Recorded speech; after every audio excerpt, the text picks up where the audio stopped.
जय हिंद साथियों। तो आइए आज का सेगमेंट देखते हैं। बहुत बढ़िया सेगमेंट है आज।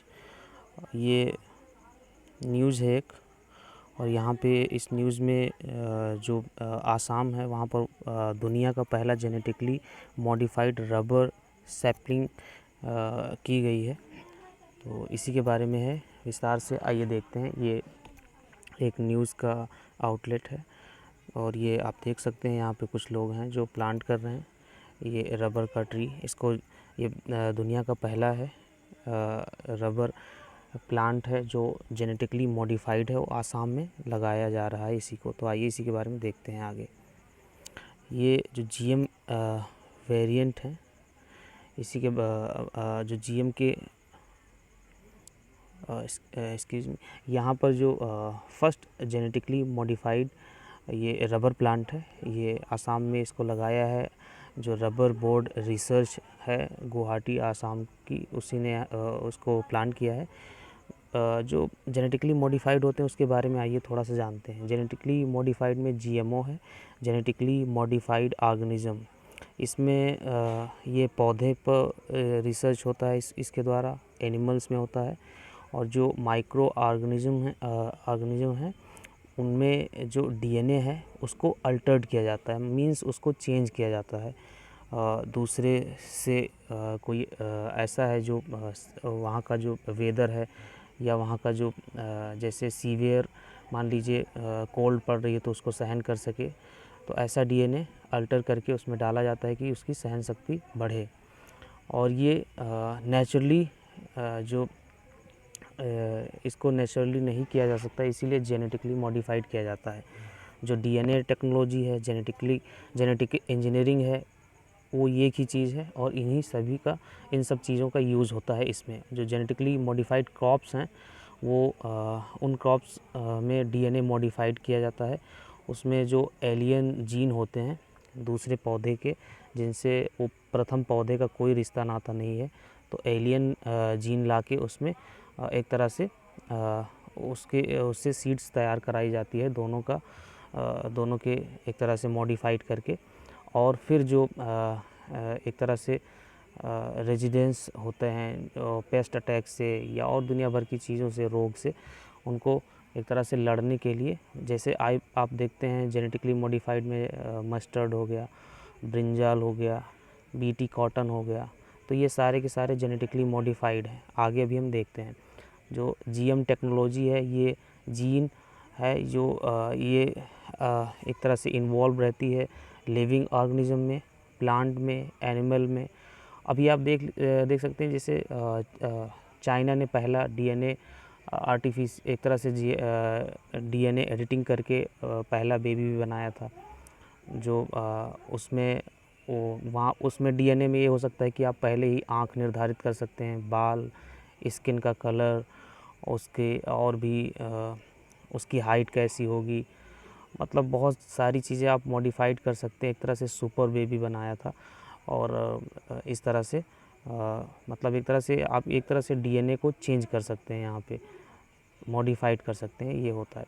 अभी यहाँ पे फसल की बात हो रही है, तो आइए उसी के बारे में देखते हैं। जो जेनेटिकली मॉडिफाइड वेराइटीज़ है क्रॉप्स की, उसमें मक्का है, सोयाबीन है, बैंगन है, और जो सरसों का तेल यूज़ करते हैं आमतौर पर घरों पे, वो मस्टर्ड है। वो इसको इसलिए जेनेटिकली मॉडिफाइड किया गया क्योंकि इन सभी की आवश्यकता ज़्यादा है, और ये जो इनके परंपरागत बीज थे वो उनसे पैदावार कम थी, और उनमें बहुत ज़्यादा पेस्ट की दिक्कत आ रही थी, और वो उतना पैदावार नहीं दे पा रहे थे। तो इसी की वजह से इसको जेनेटिकली मॉडिफाइड किया गया। लेकिन मॉडिफाइड होते ही इनमें बहुत सारा एक तरह से बहुत ज़्यादा इनमें दिक्कतें होने लगी। जैसे आप देख सकते हैं कि जो हाइब्रिड होते हैं या बीटी ब्रिंजल होता है उसमें बहुत सारे कीड़े लगे, या बीटी कॉटन है उसमें बहुत सारे किसान बर्बाद हो गए हैं। तो अभी उसके बारे में भी आइए आगे देखते हैं कि क्या है। जो जेनेटिकली मॉडिफाइड है वो इंडिया में क्या स्टेटस है, उसके बारे में आइए देखते हैं। तो जो लीगल पोजीशन है जेनेटिकली मॉडिफाइड का, लीगल पोजीशन में GEAC है, एक स्टैट्यूटरी बॉडी है। ये ministry of forest and climate change के अंतर्गत आती है और ये अपेक्स बॉडी है। अपेक्स मीन्स होता है, जैसे आप जुडिशरी के सेंस में अगर देखें तो जैसे सुप्रीम कोर्ट है तो वो अपेक्स बॉडी है, उसके नीचे हाई कोर्ट्स हैं और नीचे और जितने भी डिस्ट्रिक्ट में सेशन कोर्ट हैं या और मतलब जितने भी न्याय के एक तरह से वो हैं माध्यम हैं, वो अगर सुप्रीम कोर्ट में कोई फ़ैसला होता है तो अपेक्स है, यानी कि वहाँ पे अगर कोई जजमेंट सुनाई गई तो वो बाइंडिंग है नीचे के सभी एक तरह से अदालतों में, तो उसको अपेक्स कहते हैं। उसको एक तरह से प्रारूप में रखा जाएगा कि ये बात ऐसा कहा गया है, उसको रेफरेंस लिया जाएगा। तो यहाँ पर भी ये अपेक्स बॉडी है। इसी की तरह नीचे भी स्टेट में, डिस्ट्रिक्ट में और छोटे लेवल पे या इसकी बॉडी बनी है, तो जो ये कहेगी वो नीचे बाइंडिंग रहेगा। तो यहाँ पे अपेक्स का मतलब ये है। और जो ये जेनेटिकली मॉडिफाइड क्रॉप्स है, इनका यूज़ इसी ने अलाउ किया, क्योंकि लीगल पोजीशन में आप बैन भी कर सकते हैं। आप मीन्स यहाँ पे गवर्नमेंट, तो जो GEAC है वो उसने जेनेटिकली मॉडिफाइड क्रॉप्स को यहाँ पे कहा कि आप यूज़ करें, मतलब किसानों को कहा कि किसान यूज़ कर सकते हैं। और ये 2002 में जो GEAC है इसने अलाउड किया BT कॉटन की फसल को उगाने के लिए। BT कॉटन जो है एक तरह से दक्षिण का जो दक्षिण के जो राज्य हैं वहाँ पे ज़्यादा पैदावार होती है इसकी, महाराष्ट्र में, तो वहाँ पे इसको अलाउ किया गया, पूरे देश में अलाउ किया गया जहाँ पे पैदावार होती है। अभी क्या है, जो BT कॉटन है, पूरे कॉटन की खेती में इसने 95% अपना हिस्सा ले लिया है BT कॉटन ने। और इसमें मतलब एक तरह से सबसे बड़ी दिक्कत आ रही है, इसमें दूसरे तरह के कीड़े आ रहे हैं, तो इसकी वजह से कॉटन पूरा का पूरा ख़राब जा रहा है। और जो GM वेरिएंट्स हैं वो भी इसमें जो लीगल पोजीशन में एक ये है कि अगर कोई अनअप्रोप्रिएट बिहेवियर करता है या कोई गलत प्रैक्टिस करता है जेनेटिकली मॉडिफाइड वैराइटीज़ के साथ में, तो उसको 5 साल तक की जेल भी हो सकती है और 1 लाख तक का जुर्माना भी हो सकता है। और इसको इन्वायरमेंटल प्रोटेक्शन एक्ट 1989 का एक एक्ट है, उसके तहत किया जा सकता है। और जो ये जो नेचुरल रबर है इसके बारे में देखते हैं।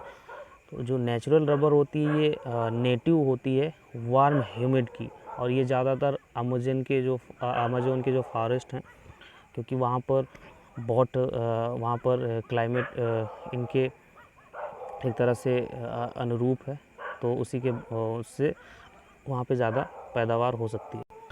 और जो रबर हार्वेस्ट है, रबर की जो खेती है वो मेनली होती है एक तरह से लैटेक्स फॉर्म में, और ये एक तरह से रबर का ट्री है, हेविया नाम है जिसका, और ये ब्राज़ीलियंसिस और हेविया ब्राज़ीलियंसिस, क्योंकि जो ब्राज़ील है और एक तरह से ब्राज़ील में ही अमेज़न जंगल है, तो उसी के नाम पे इस पेड़ का नाम पड़ा है। और जो लैटेक्स है इसको कलेक्ट किया जाता है एक वेसल में, और फिर इसको प्रोसेस करके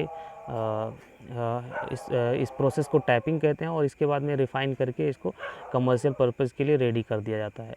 अभी जो मेन रबर के उत्पादक देश हैं उस पे थाईलैंड और इंडोनेशिया लीडिंग रबर प्रोड्यूसर हैं। इसके साथ में इंडिया भी कल्टीवेट करता है बहुत सारे नेचुरल रबर, जिसमें इंडिया के मतलब 16 स्टेट इसका उत्पादन करते हैं, जिसमें केरला नंबर 1 पे है, त्रिपुरा दूसरे नंबर पे है, कर्नाटका, तमिलनाडु, आसाम, और जो नॉर्थ ईस्ट रीजन के जो हमारी जो 7 सिस्टर हैं, 7 प्रदेश हैं नॉर्थ ईस्ट के, वो भी एक तरह से उत्पादन करते हैं इसका, क्योंकि यहाँ पर जो जलवायु है वो अनुकूल है। इसी के साथ में जो कंक्लूजन है इसका वो यही है कि जो MNSOD है इसका जेनेटिकली मॉडिफाइड रबर प्लांट्स है, ये नॉर्थ ईस्ट रीजन में डेवलप किया गया है RRI के द्वारा, rubber research institute of India है, तो इसी के द्वारा यहाँ पे इसको और प्रमोट किया जा रहा है। इसके साथ में जो MNSOD है, मैंगनीज कंटेनिंग एक तरह से सुपर ऑक्साइड इसको मैं प्रोनाउंसिएट नहीं कर पा रहा हूँ, सॉरी। ये तो इसमें क्या होता है कि जो प्लांट होता है इसको एक तरह से प्रोटेक्ट किया जाता है। ये जो रबर का प्लांट है इसके MnSOD के माध्यम से इसको जो प्लांट में एक तरह से अलग से इम्यूनिटी आती है, जो एक तरह से सीवियर कोल्ड से और अलग जो वेदर होता है विंटर सीज़न में, तो उसमें वो अपने आप को बचा सकता है इसके वजह से, MnSOD की वजह से। और जो रबर प्लांट हैं अभी जो नॉर्थ ईस्ट रीजन में बहुत छोटे छोटे लगाए जा रहे हैं, उनमें ये डाला जा रहा है ताकि ये एक तरह से प्रोटेक्ट करे। तो इसी के साथ में ये PPT का अंत है, और आशा करता हूँ आपको कुछ ज़रूर जानकारी मिली होगी। बहुत बहुत धन्यवाद। जय हिंद।